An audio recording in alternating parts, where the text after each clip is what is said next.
Hey, good evening, guys.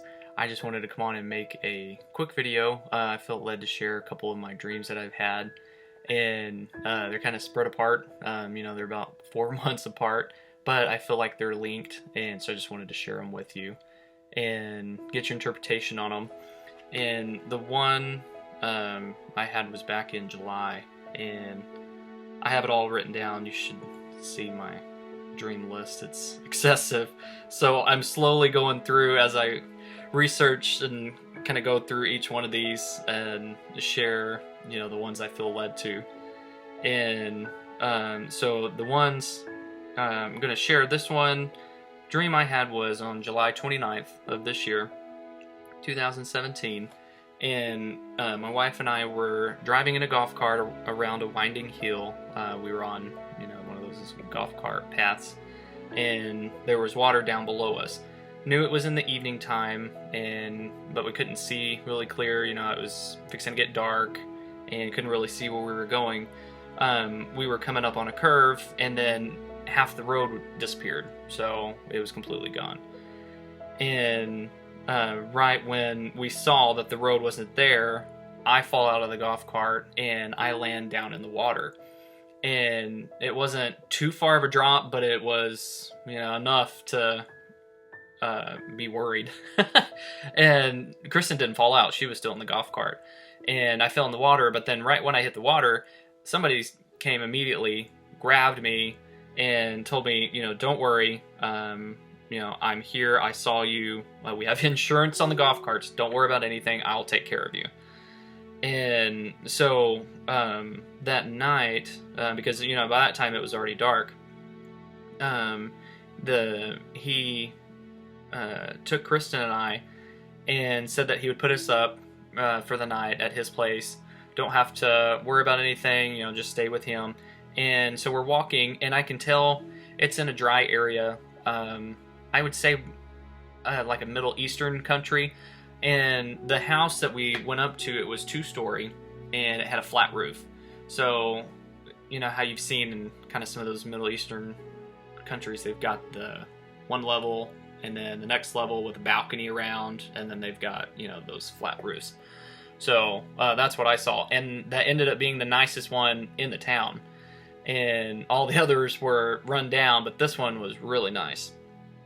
And so we go in, and what's interesting is when we go in, I know that my mom is there, and I know that my mom is up in the bedroom asleep, and she's safe.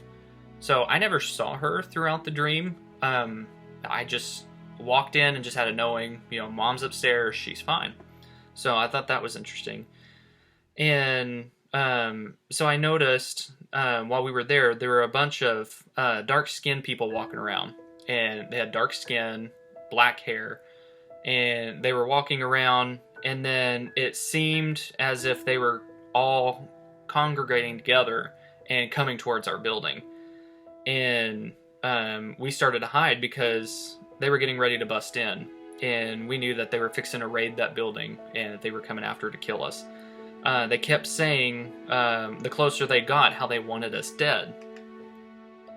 And, my dog was there, our dog, Riley, and we were going through, they ended up coming into the building, and they were going after her, and I remember they grabbed a cup of water, and they were trying to throw water on her, like they were trying to hurt her. And my dog barks a lot. And so in the dream she wasn't, so I thought that was weird. She wasn't barking at all. And once they end up leaving the building, I run out, I grab the dog, and I get Kristen, and then I can see that they're all lining up in the grass behind us and getting ready to attack us. So look out the window, we see them all out there in the grass, and they're lined up ready to come after us. And I knew there's about 16 of them standing out there. And once again, I had, in that moment, I go back and I knew that my mom was upstairs locked away, so they couldn't come in and they couldn't hurt her. So we start to run out the front door, and then there's the guy that saved me from the water. I see him there. And he had 3 other guys with him, and I told him we're fixing to be attacked. and he takes both of us and rushes us, you know, out of the house. We're running, and we weren't gone long, and I kept telling him, they want us dead because we're Christians. I knew this, that they did not want us alive because we were Christians. They knew it. And you know, I just couldn't understand, and I remember telling him, you know, they're doing us harm by killing us, but we know where we're going, and then we're going to be even stronger in God's army.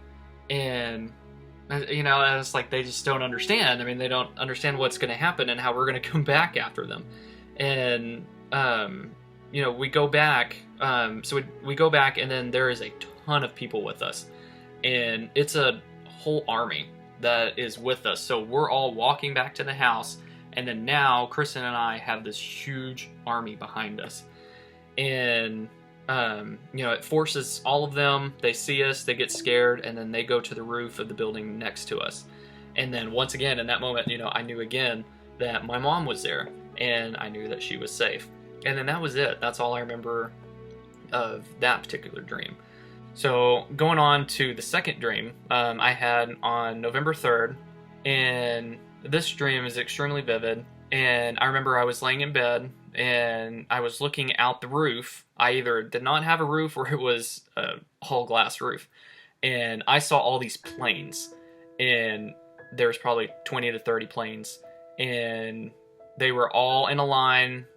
They were in this formation coming, and all of a sudden I see people start jumping out, and there's parachuters, and it looks like a whole sky of ants. I mean, there's tons and tons of people. So I wake Kristen up, and I'm like, oh my gosh, you know, look what's happening. All this is fixing to go down. They're fixing to, you know, land nearby us. And then they land all around the house, and then they come in, and then they come to our house and start slamming on the door. And so I run downstairs, and I let them in, and you know, they keep telling me there is someone extremely dangerous that is trying to come after you, and they need to use our house, and so they want to you know, keep us safe and protect us from this dangerous person. Well, they end up making our house a command center. And so, you know, I know we're in a neighborhood, I know there's other houses, but all of the army guys that just fell out of the sky just came just to our house. And, you know, they were protecting us, but I knew that there were others out there. So I thought that was interesting. And so I remember, once again, it's another piece for my mom. My mom was there again. And then this time my stepdad was there. And I knew, once again, they were in a room, and they were sleeping, and I knew they were safe. So, you know, that's just odd. This is kind of the same thing. And so the house we were in, I knew it was a big 2-story house, and they were on the bottom level, and you know, we were on the top level. And I remember seeing big, dark skin guys, same thing, black hair, and they were trying to get in. And these guys were very stocky. You know, they were big, you know, husky guys. They were not skinny by any means. I mean, they were muscular, they were huge, you know, probably, I don't know, 6'2", you know, they were really large guys. And, you know, I knew that they had to be, you know, some kind of Arab descent, or Hispanic, Indian, you know, Iranian, I don't know. You know, I just knew that they had the really dark skin and the dark hair. And they were trying to keep them out and keep us safe. And so that was the whole dream. The entire time they were just trying to keep them out and keep us safe. And so, you know, I just feel like both of those are led. You know, I had one in July and I had one in November. And so they're both similar in a way. And prominently, both of them, you know, the first one mainly, we were Christians. They were targeting us because we were Christians. Well, I mean, you know, I wasn't told this, but this is just me purely giving up my own conclusion here. You know, what's happening right now? Who is targeting Christians right now? that would be ISIS. You know, over the Middle Eastern. That's what's happening. So, you know, is this kind of a picture of what's happening? And also, you know, I find it interesting that each time it was a focus of us being safe. So, you know, that we're protected no matter what breaks out, no matter what happens. You know, I feel like God is protecting us. And Psalm 91, 9 through 12 says, "If you say, 'The Lord is my refuge,' and you make the Most High your dwelling, no harm will overtake you, no disaster will come near your tent, for he will command his angels concerning you to guard you in all your ways. They will lift you up in their hands so that you will not strike your foot against a stone." So, protection. They're going to protect us. So, but anyway, I just wanted to share that with you guys. As always, I'm, you know, eager to hear your interpretation and, you know, see what comes of it. So, God bless you guys. It's always nice talking to you. Thank you for all the nice words and then the comments down below. You know, it's very humbling. And, you know, the Holy Spirit is definitely speaking to many of us. And know the time is near, and, you know, and just keep sharing what the Lord is giving us, and until we all get to be with Him. So, good night, guys.